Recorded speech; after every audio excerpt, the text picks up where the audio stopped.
Hello students, आज हम chapter start करते हैं सदिश। सदिश वेक्टर 13 चैप्टर 12th क्लास का सदिश। सदिश से जैसे अपन को नाम से पता चल रहा है, सदिश जिसमें दिशा होती है। जिसमें क्या होती है? दिशा। यानी ऐसी भौतिक राशि जिसमें दिशा और परिमाण दोनों होते हैं, जिसमें दिशा और परिमाण दोनों होते हैं, वह क्या कहलाता है? सदिश कहलाता है। जिसमें परिमाण के साथ साथ क्या होती है? दिशा होती है। अपन को दिशा का भी ज्ञान होता है, किस दिशा की ओर अग्रसर है ये, तो वो क्या कहलाता है? एक सदिश कहलाता है। आपने 11th क्लास में फिजिक्स में पढ़ा होगा सदिश और अदिश राशि। सदिश राशियाँ और अदिश राशि, वहाँ से आपने स्टडी की है कि ऐसी भौतिक राशियाँ जिसमें दिशा और परिमाण दोनों होते हैं, जिसमें दिशा और परिमाण दोनों होते हैं, वह क्या कहलाता है? सदिश कहलाता है। तो ऐसी भौतिक राशियाँ, ऐसी भौतिक राशि जिसमें दिशा के साथ साथ परिमाण भी होता है, जिसमें दिशा व परिमाण होते हैं, सदिश राशि कहलाती है। अब यहाँ अपने पास शब्द आता है, एक तो दिशा और दूसरा क्या जाता है? परिमाण। दिशा मतलब डायरेक्शन, जो एक दिशा को व्यक्त करता है। जैसे अपन यहाँ हैं, किधर अपन को जाना है, जैसे मेरे को इधर जाना है तो ये दिशा हो गई, मेरे को इधर जाना है ये दिशा हो गई, इधर जाना है तो ये एक दिशा हो गई। इस तरह से क्या हो जाती है? एक दिशा। लेकिन मेरे को जाना है, लेकिन कितनी दूर गया मैं? कितनी दूर गया? 1 किलोमीटर, 5 मीटर, 2 किलोमीटर। जो मैं एक सीधी दिशा में जा रहा हूँ, मैं क्या जा रहा हूँ? एक सीधी दिशा में। दिशा के साथ साथ मेरे साथ क्या एक परिमाण भी है। मैं जा तो रहा हूँ, लेकिन साथ में क्या है? दिशा भी है और परिमाण भी है। तो क्या हो जाता है? एक सदिश हो जाता है।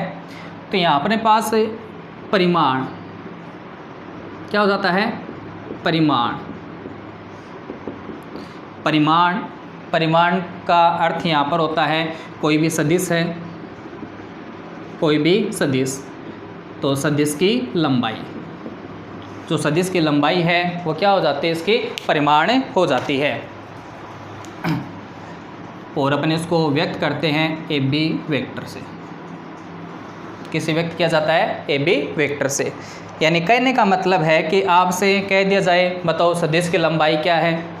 आपके क्वेश्चंस आएंगे इस टाइप के कि सदिश है उसकी लंबाई क्या है, सदिश है उसका परिमाण क्या है। तो यहाँ पर कंफ्यूज होने का मतलब नहीं है कि परिमाण वर्ड आ गया या फिर इसका मतलब आ गया लंबाई बताओ। तो दोनों का मतलब एक ही है। यहाँ पर परिमाण पूछ ले आपसे क्वेश्चन में या फिर लंबाई पूछ ले, तो दोनों का अर्थ यहाँ पर क्या हो जाता है? एक ही हो जाता है। और उसको अपन किससे करते हैं? ए बी वेक्टर से। कोई वेक्टर ए बी है, ए बी वेक्टर, कोई पी क्यू है तो पी क्यू वेक्टर, ए सी है तो ए सी वेक्टर। अपन उनकी लंबाई पूछे तो अपन उसको क्या लिखेंगे? इस तरह से A B vector, P Q vector और ए सी वेक्टर। ठीक है। तो यहाँ से अपन को पता चलता है सदिश ऐसी भौतिक राशि दिशा के साथ साथ क्या होता है? परिमाण भी होता है, वो सदिश कहलाता है। परिमाण का अर्थ यहाँ पर हो जाता है सदिश की लंबाई। अब अपन इसमें बात करते हैं एक सदिश। सदिश है क्या, कैसे अपन करते हैं? मान लीजिए यहाँ पर कोई एक बिंदु है ए और यहाँ पर एक कोई बिंदु क्या है? बी। ये दो बिंदु है, बिंदु ए और बिंदु बी। बिंदु ए और बिंदु बी, तो इन दोनों को अपन ने मिला दिया तो सदिश ए बी। एक पॉइंट यहाँ पर ए है और दूसरा पॉइंट यहाँ पर क्या है? बी। तो ए और बी को अपन यहाँ पर इसको मिला दिया। अब अपन यहाँ ए और बी को मिला दिया, इसकी एक ये हो गई ए से बी तक की एक दूरी हो गई। अपन यहाँ से लेकर यहाँ तक आ गए, ए से लेकर बी तक। तो ये इसकी एक लंबाई हो गई। ये इसकी क्या हो गई? एक लंबाई ए से बी तक। लेकिन इस लंबाई में अपन को ये पता नहीं चल रहा कि अपन किधर जा रहे हैं। अपन को दिशा का कोई मतलब नहीं है। आप यदि ध्यान से देखोगे तो यहाँ पर कोई भी मतलब ऐसा अपन को कोई पता नहीं चल रहा है कि अपन ए से बी जा रहे हैं या बी से ए जा रहे हैं। तो इस चीज़ को अपन दर्शाने के लिए अपन क्या करते हैं कि एरो कर देते हैं, तीर का निशान बना देते हैं, जैसे किरण होती है। अब देखो ये ए से क्या जा रहा है, बी, तो इसकी दिशा भी हो गई, इसकी क्या हो गई, ये दिशा ए से बी, इसकी दिशा क्या होगी, ए से बी। तो अपन इसको कह सकते हैं, इसको अपन कहेंगे ए बी। क्या कहेंगे, ए बी। सिर्फ ए बी नहीं, ये सदिश बन गया अब, क्यों, इसमें दिशा होगी साथ में, इसके साथ में क्या हो गई, ये भी दिशा हो गई। तो इसके साथ अपन यहाँ पर क्या लगाएंगे, ऊपर एक तीर का निशान और लगा देंगे, ये बन गया ए बी वेक्टर। तो ये सदिश हो गया ए बी, ये सदिश क्या हो गया, ए बी। अब यदि आप कहोगे सर कि अपन ए से बी गए तो ये तीर का निशान हम इधर लगा देते, तो ये बी से ए हो जाता, कि जिधर तीर का निशान है उसका मतलब अपन उधर जा रहे हैं, तो ये हो गया बी से ए। तो अपन इसको क्या लिखेंगे, बी ए वेक्टर। क्या लिख दिया अपन इसको, बी ए वेक्टर।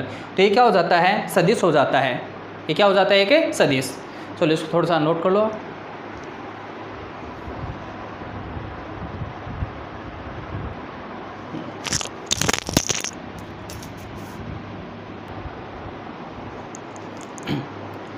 तो अभी अपन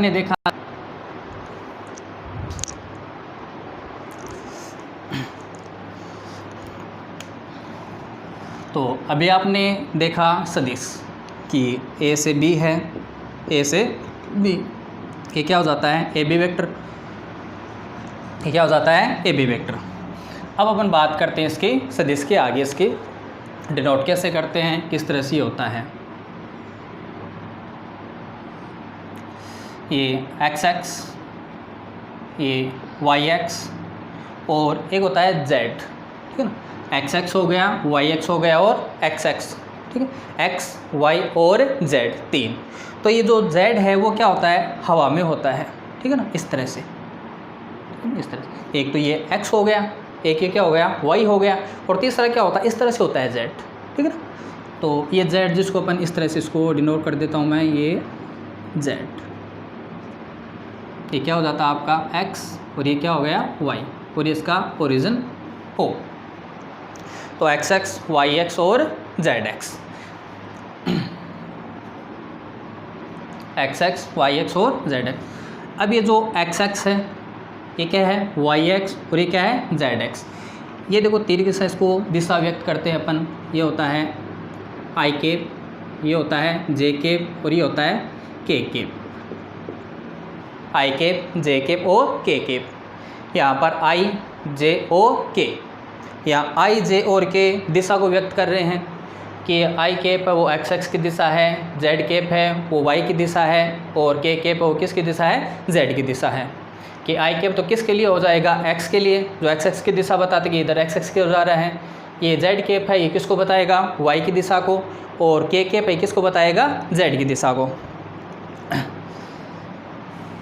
तो आई जे के है, आई केप, जे केप और के केप। तो आई केप, जे केप और जेड केप, ये किसको कर देंगे, दिशा को व्यक्त करते हैं। ये एक्स एक्स की दिशा को, ये वाई एक्स को, और ये जेड एक्स को। एक्स एक्स की दिशा आई, वाई की दिशा जे केप, और जेड की दिशा के केप, ठीक है। तो इस तरह से तीन दिशाएं हो गई है आपकी। तो क्या हो जाता है, आई जे और के, ये इसकी दिशा को व्यक्त कर देता है, एक्स एक्स की, वाई एक्स की और जेड एक्स की, ठीक है। अब ये एक्स एक्स, वाई एक्स और जेड एक्स, मान ली मैंने यहाँ पर लिख दिया 2 आई केप, मैंने यहाँ पर क्या लिख दिया, 2 आई केप। तो देखिए 2 आई केप, यहाँ मैंने लिख दिया 5 जे केप, और यहाँ पर मैंने लिख दिया मान लीजिए 4 के केप, ठीक है। अब ये 2 आई केप है, 2 क्या है, आई केप। तो 2 आई केप का यहाँ पर मतलब क्या हो जाता है कि आई केप क्या होता है, दिशा एक्स एक्स की, और 2 क्या होता है, परिमाण हो जाता है।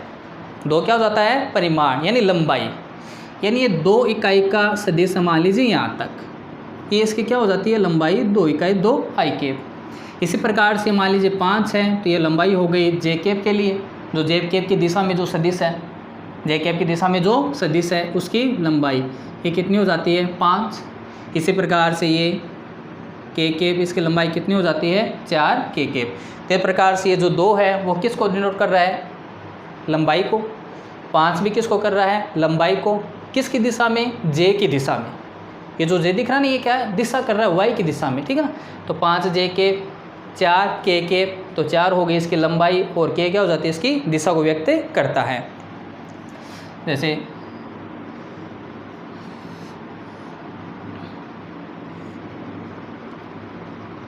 एक्स एक्स, ये ओरिजिन है, ये एक्स वाई और जेड। मान लीजिए यहाँ पर मैंने कोई बिंदु लिया पी, या बिंदु क्या ले लिया, पी मान ले लिया 3, 5 और 6, 3, 5 और 6, और यहाँ पर कोई बिंदु क्या है, ओ, ठीक है ना, ओरिजिन ये। तो ये हो गया ओ पी, ये क्या हो जाता है, ओ पी।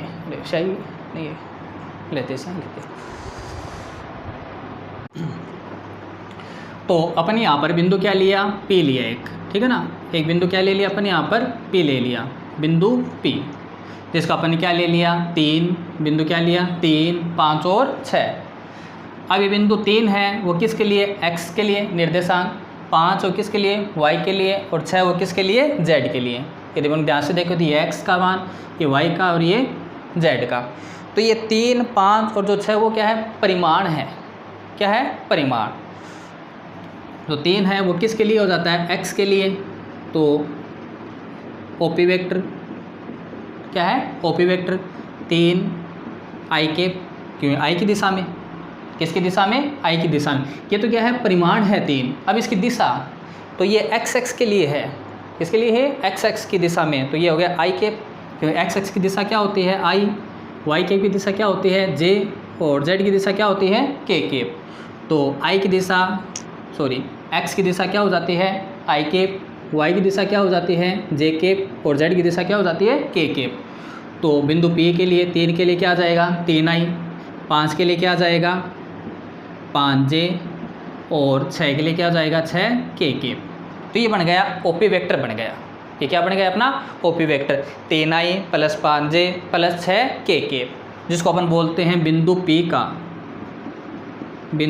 P का स्थिति सदिश, बिंदु P का स्थिति सदिश। ये अपने पास क्या है, स्थिति सदिश आया है, ये अपने पास क्या आ गया, स्थिति सदिश। किसके लिए, बिंदु P के लिए, किसके लिए, बिंदु P के लिए, और किसके अकॉर्डिंग, सापेक्ष O के लिए, ठीक है ना, O के सापेक्ष बिंदु का स्थिति सदिश। तो सर ये तो सदिश आ गया अपने लिए, ठीक है ना। अब अपन किसकी बात करें, इसके परिमाण की, कि अपन इसको परिमाण भी ज्ञात करें। तो परिमाण को अपन लिखते हैं OP वेक्टर, जो भी अपन ने पढ़ा था थोड़ी देर पहले, ठीक है ना, OP वेक्टर। तो OP वेक्टर अपन इसका परिमाण ज्ञात कैसे करें। तो आपने एक 10th क्लास में फॉर्मूला पढ़ा होगा दूरी सूत्र का, ठीक है ना। 10th क्लास में दूरी सूत्र का फॉर्मूला था, दूरी सूत्र याद आ रहा हो तो आपको, √x2 - x1 का whole square plus y2 - y1 का होल स्क्वायर। 10th क्लास में इतना ही था, x2 - x1 का whole square plus y2 - y1 का होल स्क्वायर। अब अपने पास यहाँ पर z और आ जाता तो अपन यहाँ क्या लिख देंगे, z2 - z1 का होल स्क्वायर। तो ये दूरी सूत्र। परिमाण क्या होती है, लंबाई। परिमाण का अर्थ क्या होता है यहाँ पर, लंबाई। किसकी लंबाई, OP की, यहाँ से लेकर यहाँ तक इसकी लंबाई, OP की लंबाई ज्ञात करना अपन को। तो देखो ये तो हो गया मूल बिंदु O, जिसको अपन क्या लिखते हैं, 0, 0, और ये बिंदु क्या हो गया P। तो दो बिंदुओं के मध्य दूरी, तो अपन इसका फॉर्मूला लगा देते हैं, x2 - x1 का whole square plus y2 - y1 का whole square plus z2 - z1 का होल स्क्वायर। तो अपन यहाँ पर लिखें x2, ये वैल्यू किसकी हो जाती है, x1 y1 z1, ये वैल्यू x2 y2 और z2 लिखें यहाँ पर। x2 3 माइनस x1 0 का होल स्क्वायर प्लस y2 की वैल्यू 5 माइनस 0 का होल स्क्वायर प्लस z2 की वैल्यू 6 माइनस 0 का होल स्क्वायर। तो देखिए आ गया 3 का स्क्वायर 9, 5 का स्क्वायर 25 प्लस 6 का स्क्वायर 36। ये इसकी क्या जाती है, लंबाई, ठीक है ना। 25 36 इन सबको जोड़कर भी इसकी क्या निकाल लेते हैं, लंबाई ज्ञात कर लेते हैं। तो देखो 25 और 36 आपकी कितना हो गई, तो निकाल लेंगे परिमाण। तो अभी अपन ने क्या निकाला है, OP निकाला है। क्या निकाला अपन ने, OP। बिंदु P है, बिंदु क्या है P। बिंदु P का स्थिति सदिश, न कि सदिश। अभी अपने पास सदिश नहीं आया है, अभी अपने पास क्या है, सिर्फ बिंदु P का स्थिति सदिश आया है। बिंदु P का क्या आ गया, स्थिति सदिश। तो अपने पास यहाँ पर क्या बन जाता है, किसी बिंदु P जो कि x, y और z है, कोई बिंदु क्या है x, y, z का स्थिति सदिश, का स्थिति सदिश क्या बन जाता है, x i k plus y j k plus z k के। क्या बन जाता है, x i k plus y j k plus k के z k के। किस तरीके से, तो ऐसे देखो, मान लीजिए मैं यहाँ पर ले लेता हूँ x, y और z, ठीक है ना। 3 की जगह क्या आ गया x, 5 की जगह क्या आ गया y और z की 6 की जगह क्या आ गया k। तो मैं यहाँ पर लिख देता हूँ इसको x, y और ये z, OP वेक्टर, जो कि क्या कहलाता है, स्थिति सदिश। तो ये क्या बन जाता है, स्थिति सदिश बन जाता है किसके लिए, बिंदु P के लिए। तो कोई भी यदि आपको बिंदु दे रखा है, कोई भी यदि आपको बिंदु दे रखा है और बिंदु से आपसे क्या पूछ ले, इसका स्थिति सदिश बताइए। क्या बताइए इसका स्थिति सदिश। मान लीजिए कोई बिंदु A है, कोई बिंदु क्या है A, 2, 5 और 7 का स्थिति सदिश, का स्थिति सदिश। तो कुछ नहीं करना, आपको क्या लिखना है, OA वेक्टर। क्या लिखना है, OA वेक्टर, और इनके साथ में क्या लगाना है, I, J और K डायरेक्टली। इसी तरह सीधा क्या आ जाता है, आपका स्थिति सदिश से आ जाता है किसी एक बिंदु का। अब ये सर ये तो स्थिति सदिश आ गए अपने, क्या आ गया ये स्थिति सदिश। ये अपन को सदिश याद करना है किन दो बिंदुओं का, इन्हीं दो बिंदुओं का अपन क्या ज्ञात करना है, स्थिति सदिश। तो वो देखिए अपन कैसे ज्ञात करते हैं। ये हो गया आप कितना क्लियर, ठीक है। चलो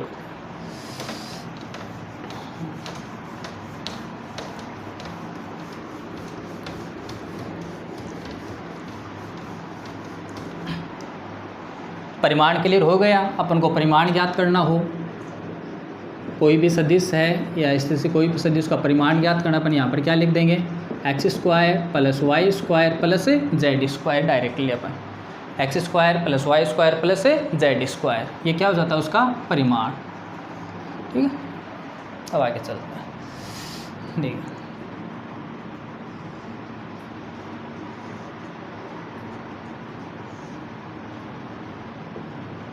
ये x, ये y और ये z, x, y और z, ये इसका ओरिजिन हो। अब अपन को दो बिंदु, मान लीजिए यहाँ पर एक बिंदु क्या लिया अपन ने, P लिया, एक बिंदु ने अपन यहाँ पर क्या ले लिया, P, x1, y1 और z1, ठीक है। और एक बिंदु अपन यहाँ पर क्या लिया अपन ने, Q, x2, y2 और z2। दो बिंदु अपन ने क्या ले लिया, एक बिंदु P, x1, y1 और z1, और दूसरा बिंदु अपन ने क्या ले लिया, Q, x2, y2 और z2 ले लिया, अपन ने दो बिंदु ले लिए, एक x1, y1, z1, दूसरा x2, y2 और z2। अब अपन को इसका सदिश पूछ लिया जाए कि सर ये सदिश बताओ इनका, PQ सदिश, दो बिंदुओं को मिलाने वाला सदिश PQ, दो बिंदु मिलाने वाला सदिश क्या है, PQ। तो अभी अपन ने सीखा था कि किसी वेक्टर का कोई बिंदु है, उसका स्थिति सदिश अपन कैसे ज्ञात करते हैं। कोई बिंदु यहाँ पर P था, x, y और z, कोई बिंदु क्या था, P था, x, y और z, तो इसका अपन स्थिति निकाला था, OP वेक्टर बराबर x i k plus y j k plus z k के, ये ज्ञात किया था अपन ने। तो पहले अपन इनका दोनों बिंदु P है, दोनों बिंदु क्या है P, इनका स्थिति सदिश निकाल लेते हैं। एक तो OP हो गया और दूसरा क्या हो जाता है OQ, और निकालना क्या अपन को PQ, ये PQ। अब आप ये ध्यान से देखोगे तो ये एक त्रिभुज बन रहा है, देखो OPQ, क्या बन रहा है कि त्रिभुज OP और Q, OP और Q, और ये बिंदु P का स्थिति सदिश हो जाता है OP वेक्टर, बिंदु P का स्थिति सदिश, बिंदु P का स्थिति सदिश OP वेक्टर। बिंदु क्यू का सदिश ओ क्यू वेक्टर, बिंदु क्यू का सदिश क्या हो जाता है ओ क्यू वेक्टर। लेकिन अपन ज्ञात कौन सा करना है पी क्यू, दो बिंदु को मिलाने वाला सदिश। ये तो सिर्फ बिंदु पी का स्थिति सदिश आया ओपी वेक्टर, जो अपन इस तरह से निकालते हैं एक्स आई के प्लस वाई जे के प्लस जेड के के। दूसरा बिंदु क्या है क्यू, उसका स्थिति सदिश ओ क्यू वेक्टर। तो यहाँ पर x2 y2 z2 है, तो अपन क्या लिख देंगे s2 i के प्लस y2 j के प्लस z2 k के। ये क्या हो जाएगा आपका ओ क्यू वेक्टर, ये क्या हो जाता है आपका ओ क्यू वेक्टर। तो देखिए, तो ये तो हो गया x1 i के प्लस y1 j के प्लस z1 k के। ये हो जाता है x2 i के प्लस y2 j के प्लस z2 k के। ये तो आगे स्थिति सदिश। अब अपन यहाँ पर बात करते हैं भाई त्रिभुज की। देखो ओ पी और क्यू, ठीक है, ओ पी और क्यू। तो सदिश में एक आता है त्रिभुज नियम आता है, जिसका अपन चर्चा बाद में करेंगे, त्रिभुज नियम, ठीक है ना, सदिश का त्रिभुज नियम, ठीक है ना। तो त्रिभुज नियम होता क्या है कि एक सदिश है, ठीक है ना, क्या एक सदिश, ये ऐसे, ठीक है ना, ये तो इसकी क्या हो जाती है पूंछ, और ये इसका क्या हो जाता है शीर्ष हो जाता है, ये ए और ये बी, ठीक है। ये तो क्या हो इसकी पूंछ हो गई और इसका क्या हो गया शीर्ष होता है। एक दूसरा सदिश और है, ये तो सदिश हो गया ए बी, ये ए से बी की ओर है। और एक दूसरा सदिश होता है, मान लीजिए ये सदिश इसका दूसरा, जो इसके शीर्ष से होकर आगे जा रहा है, यानी इसकी जो पूंछ है वो क्या है शीर्ष है, ठीक है, बी सी, क्या है बी सी। तो जो बी सी सदिश है उसकी जो पूंछ है वो बी की क्या है शीर्ष है, ठीक है ना। ए बी का शीर्ष और बी सी की पूंछ दोनों बिंदु क्या है एक ही है, दोनों सेम है। तो ये गया ए से बी, ये गया बी से सी, ये तो क्या आ गया ए से बी और ये क्या आ गया बी से सी। अब अपना एक परिणामी सदिश आता है, ठीक है, ये अपना क्या जाता है परिणामी सदिश ए सी। परिणामी सदिश क्या हो जाता है ए सी। तो त्रिभुज नियम से क्या होता है कि A B vector plus B C vector, और ये हो जाता है परिणामी सदिश A C vector. A B vector plus B C vector is equal क्या होता है ए सी वेक्टर। ये अपना क्या कहलाता है त्रिभुज नियम कहलाता है सदिश के लिए। तो आप यहाँ से देखेंगे तो देखो ये त्रिभुज बन रहा है ओ से पी, फिर पी से क्यू, देखो ए से बी, फिर बी से सी, ठीक है, ए से बी, बी से सी। इसमें भी क्या है ओ से पी और पी से क्यू, ठीक। तो अपन यहाँ पर क्या लिखा A B plus B C, A B plus B is equal क्या हो गया एस सी। तो आप यहाँ पर अपन लिख सकते हैं O P vector plus P Q vector is equal, ठीक है ना। देखो ध्यान से देखो ओ से पी, फिर पी से क्यू, इधर फिर ये इधर, ठीक है। अब इसका परिणामी सदिश देखो ये आ गया ओ क्यू वेक्टर। तो परिणामी सदिश क्या हो जाता है इसका ओ क्यू वेक्टर। तो यहाँ से पी क्यू वेक्टर क्या आ जाता है O Q vector minus O P vector, O Q vector minus से ओ पी वेक्टर, ठीक। ये क्या आ गया अपना पी क्यू आ गया, जो सदिश अपन ज्ञात करना है दो बिंदुओं को मिलाने वाला सदिश। तो ओ क्यू वेक्टर देखें यहाँ से,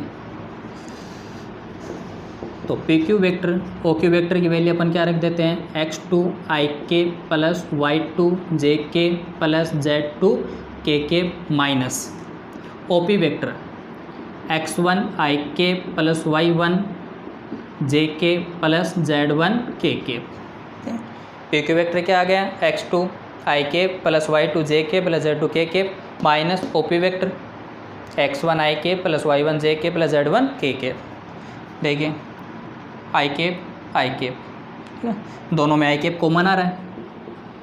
तो P Q vector is equal x2 minus x1 i cap common आ गया।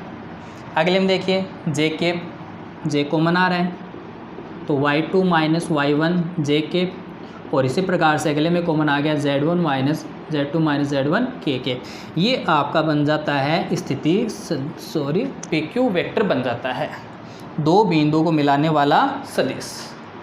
तो दो बिंदुओं को मिलाने वाला सदिश क्या हो जाता है x2 माइनस x1 आई के प्लस y2 माइनस y1 जे के प्लस z2 माइनस z1 के। ये क्या हो गया, दो बिंदुओं को मिलाने वाला सदिश हो गया। ठीक, क्लियर इतना। चलिए आगे देखिए। अब आपसे कह दे कि सर ये तो पी क्यू आ गया, क्या आ गया, पी क्यू, और अपन को चाहिए ओ पी, ठीक है ना, सॉरी ओ पी है अपने पास, अपन को चाहिए क्यू पी, अपन को क्या चाहिए, क्यू पी। तो आपको कुछ नहीं करना, आपको डायरेक्टली ऐसे करना है, क्यू पी वेक्टर, क्या करना है, क्यू पी वेक्टर माइनस, इसको यहाँ पर लिख दो पी क्यू वेक्टर माइनस, ठीक है, उल्टा हो जाएगा, क्योंकि पहले इसकी दिशा क्या थी, पी क्यू, पहले इसकी दिशा क्या थी, पी क्यू थी, पहले इसकी दिशा क्या थी, पी क्यू, लेकिन माइनस लगते दिशा क्या हो गई, उल्टी हो गई, विपरीत दिशा में आ गया। पहले अपन इधर जा रहे थे, ठीक है ना, अब माइनस लगते मतलब इसकी उल्टी दिशा में जाएंगे अपन, इसकी विपरीत दिशा में।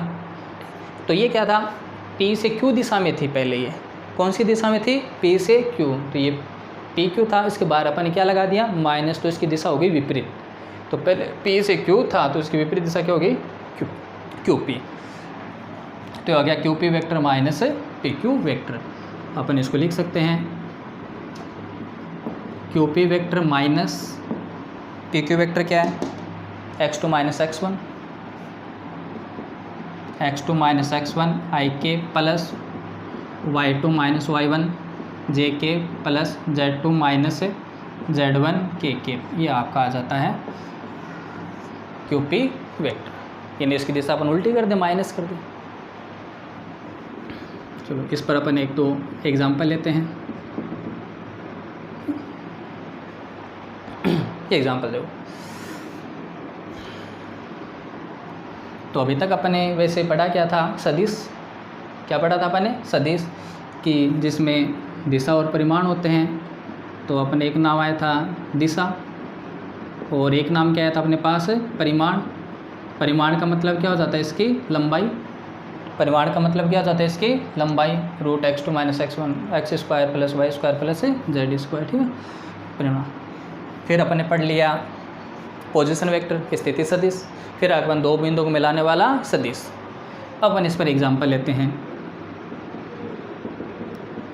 कोई बिंदु है A, मान लीजिए 2, 4 और 6, तथा दूसरा बिंदु अपन ले लेते हैं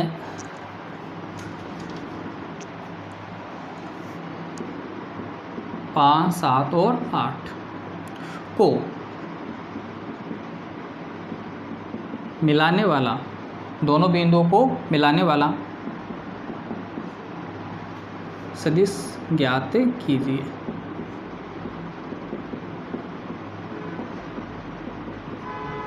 या फिर आपसे ऐसा पूछ सकता है कि बिंदु ए और बी है, बिंदु क्या है, ए और बी है। या फिर आपसे से ये लाइन ना लिखकर आपसे सीधा पूछ ले, बताइए ए बी वेक्टर है वो फाइंड करो, ए से बी, ठीक है ना, दोनों बिंदु मिलाने वाला सदिश ए बी वेक्टर, यानी इसकी ए से बी है। अगला आपसे पूछ सकता है बी ए वेक्टर बताइए।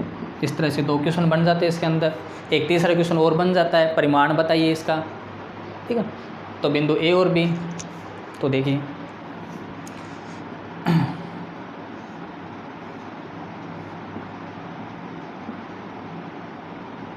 x, y और z, ये ओरिजिन है। मान लीजिए बिंदु A है 2, 4 और 6, ये बिंदु B है 5, 7 और 8। एक बिंदु A आ गया 2, 4, 6, दूसरा बिंदु P आ गया 5, 7 और 8। इन दोनों बिंदुओं को मिलाने वाला सदिश। तो पहले अपन इसका स्थिति सदिश निकाल लेते हैं OA, फिर अपन क्या निकालते हैं OB। देखिए यहाँ से PQ वेक्टर, तो यहाँ पर AB वेक्टर। तो पहले OA 2 IK plus 4 JK plus 6 KK, B का स्थिति सदिश OB 5 IK plus 7 JK plus 8 KK। AB vector क्या लिखेंगे, देखो OB vector minus OA vector, ठीक है। ओ बी वेक्टर माइनस है ओ A vector, P Q vector था ना, ओ क्यू माइनस है ओ पी। अब आप ऐसे मतलब कई बार ऐसे याद सा रहना मुश्किल सा हो जाता है इस तरह से क्या, तो आपको इतना ध्यान रखना है जो बाद में आए क्यू वेक्टर उसको पहले लिखना है, ठीक है। तो है ना, देखो पी क्यू, बाद में कौन है क्यू, तो क्यू का स्थिति पहले लिखना है, और पहले कौन है पी, इसको क्या लिखना है बाद में, यानी उल्टा करना है, लास्ट वाले को पहले और पहले वाले को बाद में।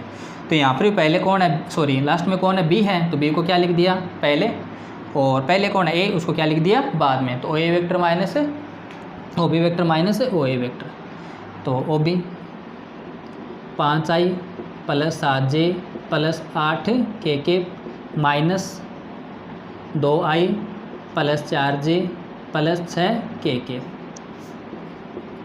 तो ए बी वेक्टर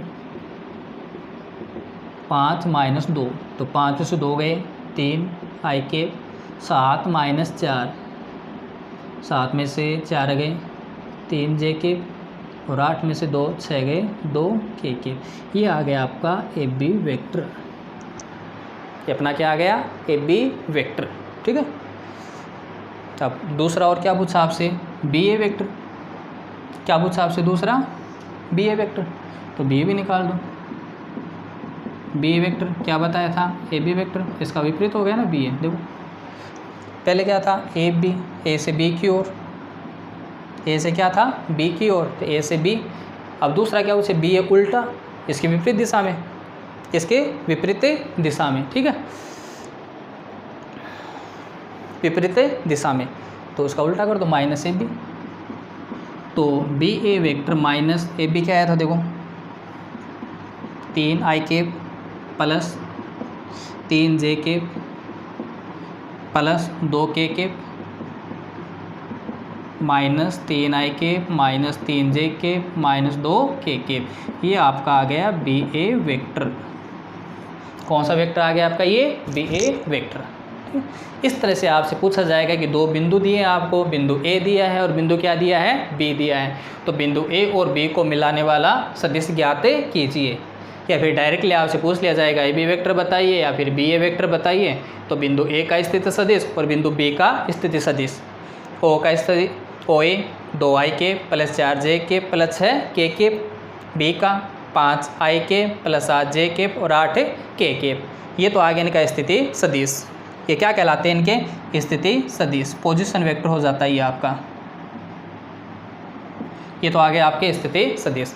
अब आपको ज्ञात करना है ए बी वेक्टर बराबर बाद वाले को पहले और पहले वाले को बाद में, तो बी बाद में आ रहा है तो B vector minus O A vector, और ये अपन अभी यहाँ पर निकाला ही था त्रिभुज नियम से, त्रिभुज नियम से, ठीक है।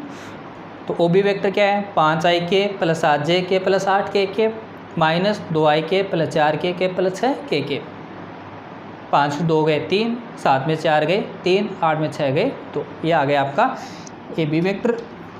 फिर आपसे पूछा बी ए, इसका उल्टी दिशा में, तो माइनस है बी ए, ठीक है ना, minus A B vector, minus से मल्टीप्लाई कर दो, minus 3i minus 3j minus 2k। अब इसमें देखो साथ में आपसे और क्या क्वेश्चन दे सकता है, ठीक है ना, और क्या क्वेश्चन आपसे दे सकता है, और क्वेश्चन आपसे इसमें ये पूछ सकता है कि ये तो ए बी आ गया, ये क्या आ गया बी आ गया, आपसे इसमें साथ में पूछ सकता है इसका परिमाण भी ज्ञात कीजिए। क्या ज्ञात कीजिए, इसका परिमाण भी ज्ञात कीजिए, ए बी का परिमाण ज्ञात कीजिए। तो देखो इसको मैं रफ कर देता हूँ, ठीक है।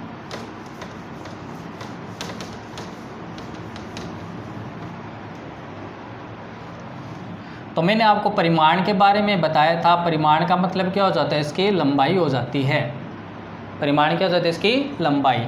और इसके लिए अपने क्या किया था, x का स्क्वायर प्लस y का स्क्वायर प्लस z का स्क्वायर, जो सदिश है, जो क्या है सदिश है, अपने पास ये सदिश कौन आया ए बी, ये x i के, ये y j के और ये z k के, ठीक। तो देखो ए बी वेक्टर अपने पास क्या है 3i के प्लस 3j के और प्लस 2k के, तो ये तो मान किसका हो जाता है x का, ये मान किसका हो जाता है y का और ये मान किसका हो जाता है z का। तो ए बी का परिमाण, सदिश ए बी का परिमाण root x square plus Y square plus Z square. तो एक्स का स्क्वायर 3 का स्क्वायर 3 का स्क्वायर प्लस 2 का स्क्वायर, ये तो हो गया 9 9 प्लस 4 22। ठीक है, तो ये हो जाता है इसका परिमाण। अब ये क्वेश्चन आपके लिए, कोई डाउट इसमें क्वेश्चन में? आपसे पूछा गया एक बिंदु ए है और एक बिंदु क्या है बी, दोनों को मिलाने वाला सदिश और उसका परिमाण। ठीक है, कोई दिक्कत किसी को? चलिए क्वेश्चन अब आप कीजिए आगे।